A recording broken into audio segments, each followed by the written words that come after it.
Detasmen 88 Mabes Polri menangkap 5 orang yang diduga terlibat dalam jaringan teroris Nurdin M. Top. 2 petugas Lembaga Pemasyarakatan Narkoba Cipinang, Jakarta mengaku lalai atas kaburnya terpidana mati Gunawan Santoso.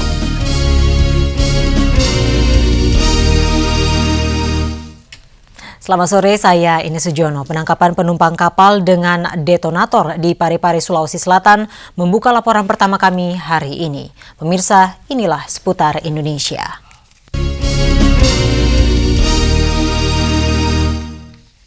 Aparat Polsekta Pelabuhan Kota Parepare, Sulawesi Selatan menangkap seorang penumpang kapal KM Tidar yang membawa 4.500 buah detonator bom dan ratusan meter sumbu peledak dari Malaysia. Kasus terungkap saat polisi pelabuhan di Sulawesi Selatan melakukan razia pasca penggerebekan pelaku teror di Wonosobo, Jawa Tengah. Sumi 45 tahun ditangkap karena kedapatan membawa 4.500 detonator dan ratusan sumbu peledak. Detonator tersebut dikemas dalam 45 kotak dan 2 gulungan kabel sumbu yang panjangnya mencapai ratusan meter. Saat diperiksa, Sumi mengaku disuruh oleh seseorang untuk membawa bahan bom ini dari Pelabuhan Tawau, Malaysia dengan imbalan 3 juta rupiah. Meski belum dibayar, namun Sumi pun membawa barang tersebut dari Tawau lalu melalui Nunukan, Kalimantan Timur hingga Pelabuhan Parepare, Sulawesi Selatan. Sumi mengaku akan menerima bayaran setelah seseorang mengambil titipan tersebut di kota Parepare. Namun polisi tidak berhasil menangkap pelaku lainnya yang digambarkan Sumi. Kapolsek Pelabuhan Parepare Ibtu Natsir Tapi mengatakan polisi masih menyelidiki keterkaitan bahan peledak ini dengan jaringan teroris yang melarikan diri pasca penggerebekan di Wonosobo. Hussein Abdullah melaporkan dari Makassar. 5 orang yang diduga terlibat dalam jaringan teroris Nurdin M. Top ditangkap tim Detasmen 88 Mabes Polri di Kelurahan Nalu, Kecamatan Baulan, Toli-Toli, Sulawesi Tengah. Kelima warga yang ditangkap adalah Aprianto alias Irwan, Arman alias Haris, Asrudin, Nano, serta Abdul Muiz. Hasil pemeriksaan sementara dari 5 tersangka yang ditangkap, 3 diantaranya diduga terlibat jaringan teroris. Kelima warga ditangkap di tempat berbeda bersama sejumlah barang bukti berupa 2 butir amunisi, CD, serta buku-buku jihad. Sehari-harinya ketiga kawanan yang diduga jaringan teroris tersebut bekerja sebagai penjual roti dan kerupuk. Ketiganya tertangkap atas bantuan Ketua RT setempat yang sudah mendapatkan foto dari Densus 88 Mabes Polri.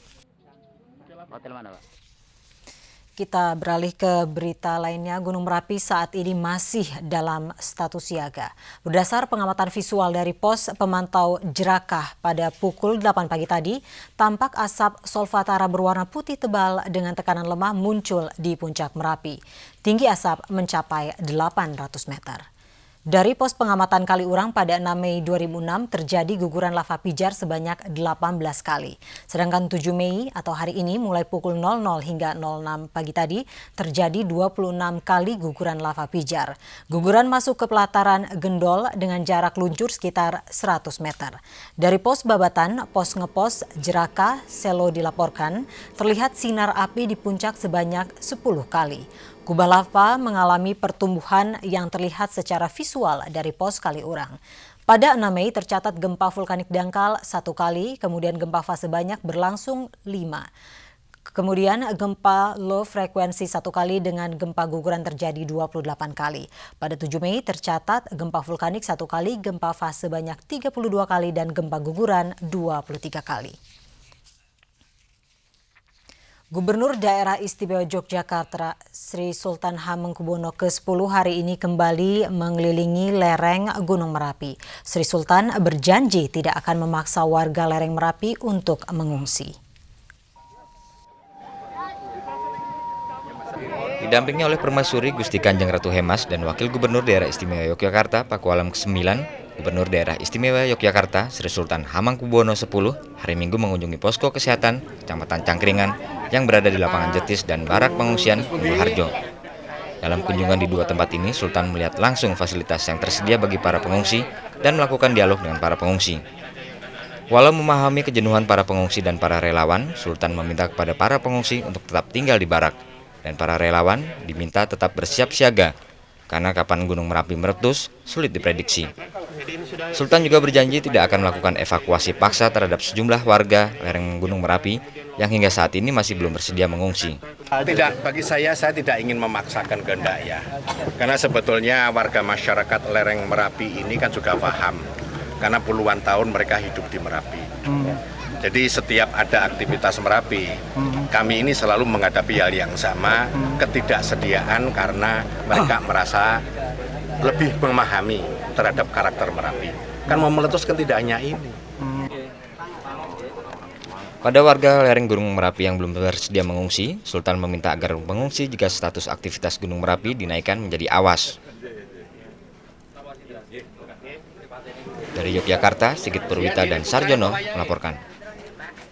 Kubah lava Gunung Merapi hari ini semakin besar. Badan Pengembangan dan Penelitian Teknologi Kegunung Apian (BPPTK) mengingatkan warga di selatan Gunung Merapi untuk terus waspada meskipun status Gunung Merapi masih tetap siaga.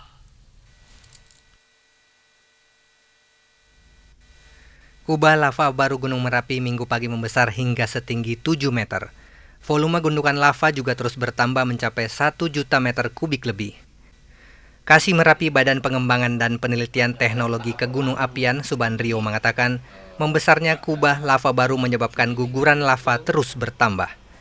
Kondisi ini akan mengancam kestabilan kubah lava lama yang terbentuk pada letusan tahun 1997. Jika kubah lama ini longsor, berpotensi menghembuskan awan panas. Menampung lagi juga akan terjadi guguran lava pijar ke hulu-hulu sungai. Ya. Itu kegiatan Merapi itu seperti itu tahap-tahapnya. Apakah dengan begitu awan panas juga udah mau mulai muncul, Pak?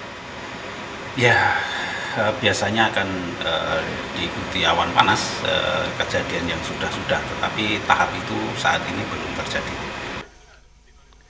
Volume lava pijar yang sejauh ini tertahan di celah Gendol juga semakin besar.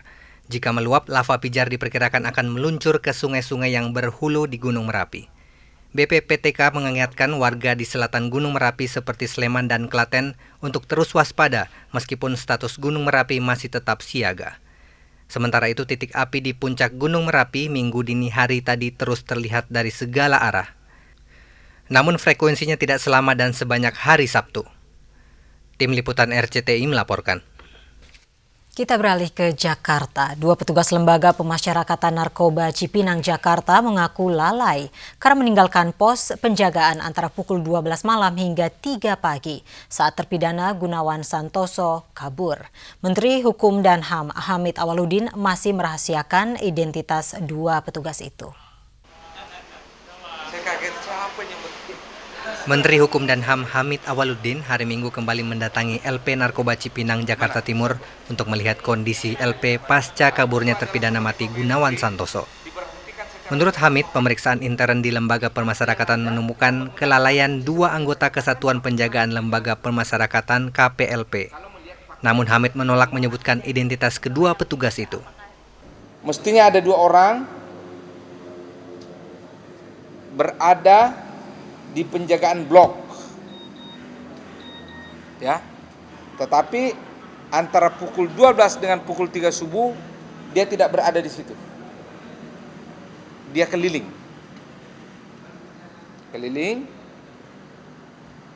untuk melakukan inspeksi. Hamid kembali menegaskan bahwa pembunuh Direktur PT Asaba Budiarto Angsono kabur menggunakan kunci karena tidak ditemukan bekas kekerasan seperti gembok yang rusak. Karena itu Hamid yakin ada keterlibatan pihak LP Narkoba Cipinang dalam kaburnya Gunawan. Hamid juga menjelaskan telah 9 bulan kamera pemantau atau CCTV di LP Narkoba Cipinang tidak berfungsi dan tidak pernah dilaporkan. Andi Muhyiddin melaporkan. Gunawan Santoso terpidana mati kasus pembunuhan bos Asaba kabur dari LP Narkoba Cipinang Jumat pagi. Pengelola LP kembali mengeluarkan alasan klasik, yakni kekurangan tenaga penjaga.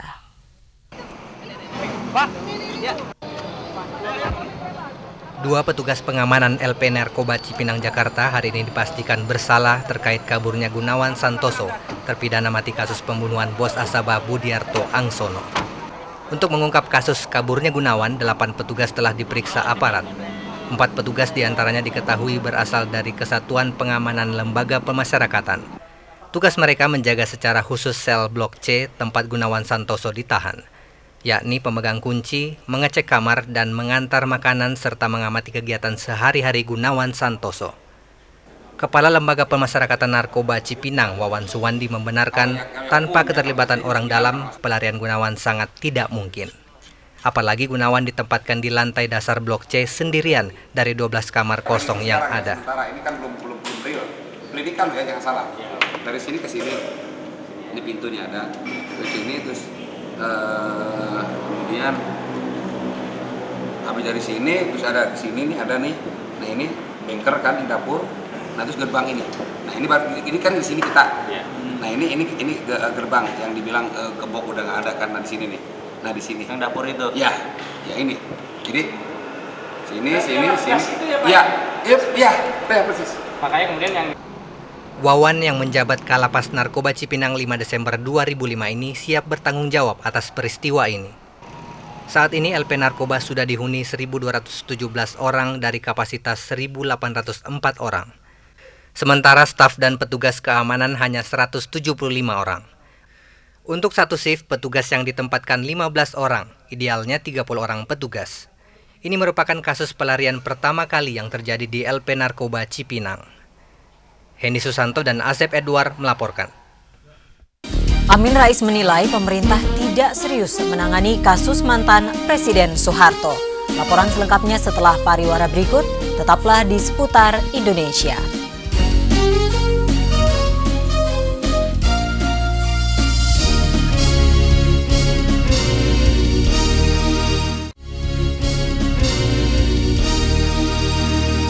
Kondisi mantan Presiden Soeharto hingga siang tadi masih belum stabil. Setelah menjenguk Pak Harto, seniman Camelia Malik menegaskan Pak Harto membutuhkan donor trombosit golongan A. Artis Camelia Malik sesudah membesuk mantan Presiden Soeharto hari Minggu mengatakan Soeharto menjalani pemeriksaan usus besar di Rumah Sakit Pusat Pertamina, Jakarta. Menurut Camelia Malik, Soeharto membutuhkan trombosit dan ia akan mendonorkan darahnya karena kebetulan golongan darahnya sama. Saya sekarang mau ambil darah ke Darmais karena Bapak butuh darah lagi dari 2 orang, tapi trombositnya, jadi bukan darahnya. Jadi nggak bisa diambil di sini. Jadi berarti kita yang darahnya sama Bapak harus ambil darahnya di rumah sakit, rumah sakit A, rumah sakit Darmais. Kemudian diambil trombositnya untuk Bapak. Masih kayak gitu. Kondisinya menurun tuh sejauh ini, Mbak? Kondisinya ya serius lah gitu ya. Kan artinya tim dokternya nanti sore baru mau memberikan keputusan. Jadi saya belum tahu apa-apa. Kondisi yang menurut Camelia menuturkan saat dibesuk, Soeharto sedang tidur. Meski hemoglobin darah Soeharto meningkat dari 8,8 menjadi 9 mg/sen, tapi ususnya masih sering mengalami pendarahan. Menurut Camelia, saat ini Tutut, Titi, dan Mami, putra-putri Soeharto, menemani ayah mereka. Yuneko dan Yurizal melaporkan. Ketua Komisi 1 DPR RI, Theo L. Sambuaga menegaskan secara pribadi dirinya telah meminta pemerintah untuk menghentikan pemeriksaan kasus korupsi terhadap mantan Presiden Soeharto. Theo mengungkapkan hal ini usai menjenguk Soeharto yang dirawat di Rumah Sakit Pusat Pertamina pada Minggu siang. Menurut Theo, pihaknya mengajukan surat permohonan penghentian penyidikan SP3 terhadap mantan Presiden Soeharto. Menurut Theo, pengajuan SP3 ini penting mengingat kondisi mantan orang nomor 1 di Indonesia saat ini dan jasa-jasa Soeharto semasa menjabat sebagai presiden di masa Orde Baru.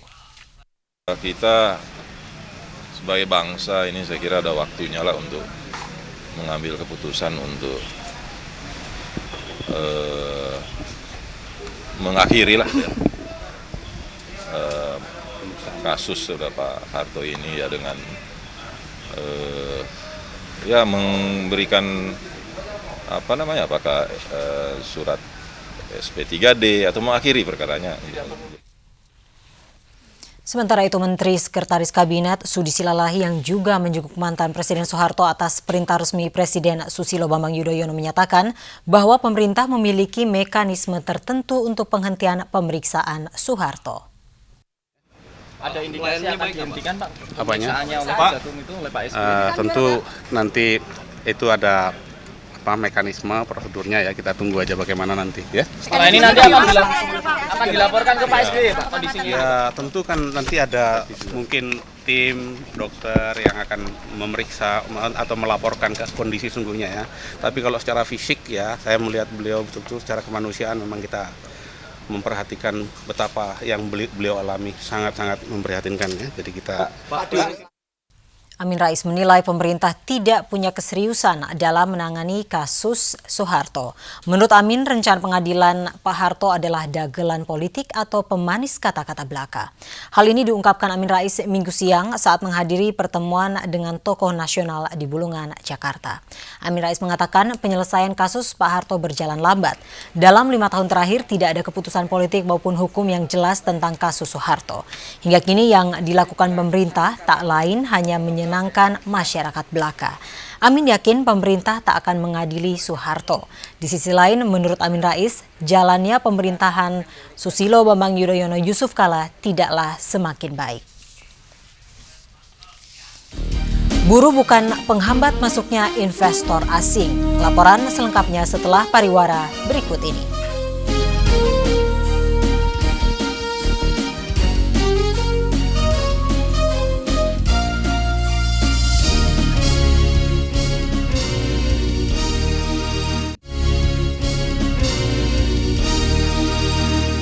Sejumlah seniman dan tokoh politik Amin Rais bertemu di Bulungan, Jakarta.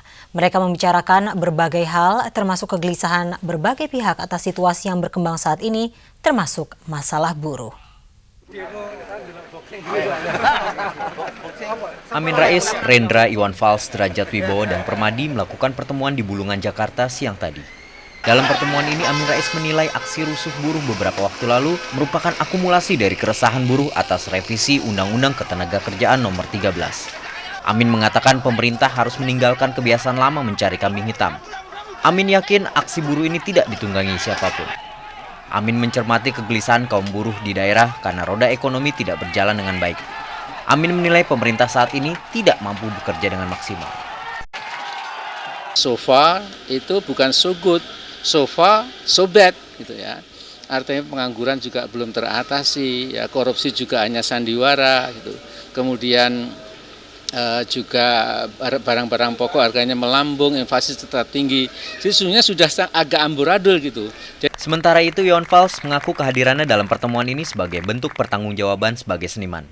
Iwan mengaku tidak tertarik untuk berpolitik, namun berbagai kegelisahan selama ini dialamatkan kepadanya, sehingga dia mempunyai kewajiban untuk berbagi di forum ini. Alexander Zulkarnain dan Agus Priyanto melaporkan. Anak-anak ibu kota hari ini menghijaukan kawasan konservasi Sungai Ciliwung Condet, Jakarta. Laporan selengkapnya setelah pariwara berikut, tetaplah di Seputar Indonesia.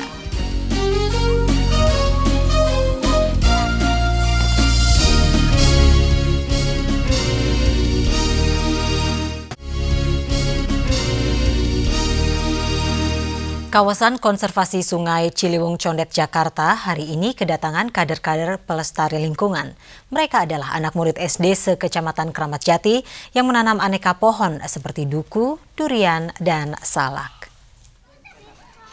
Puluhan anak-anak ini rela berpanas-panas untuk menanam pohon.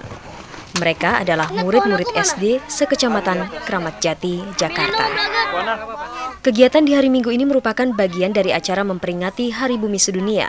Mereka tampak antusias meskipun harus menggunakan kedua tangannya untuk menanam pohon. Beraneka macam pepohonan ditanam di kawasan konservasi Sungai Ciliwung, Condet, Jakarta ini, seperti pohon duku, durian, salak, serta melinjo. Ya senang sih. Kenapa? Bisa kita yang berhadiah. Enak nanam pohon, ternyata ada enak tapi capek. Menanam pohon-pohon gini? Capek. Ini harus nyari dulu iniannya, lubang-lubangnya. Kenapa?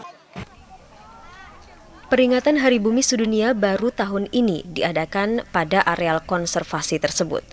Komunitas Lingkungan Hidup Condet sebagai penyelenggara sengaja melibatkan para pelajar kelas 1 hingga kelas 6 SD untuk memupuk kesadaran mereka terhadap lingkungan sejak dini. Kesadaran yaitu bagaimana caranya kita menggali kepedulian anak dari sejak pelajar sampai nanti dewasanya mereka akan bertindak mengkonservasi atau melestarikan lingkungannya. Selain penanaman pohon, peringatan Hari Bumi Sedunia juga dimeriahkan dengan lomba mewarnai dan menggambar tingkat SD sekecamatan Kramat Jati, Jakarta, serta pelepasan benih ikan lele di Kali Ciliwung. Rianto Wicaksono melaporkan. Ya pemirsa, berakhir sudah seputar Indonesia hari ini. Selamat sore dan sampai jumpa.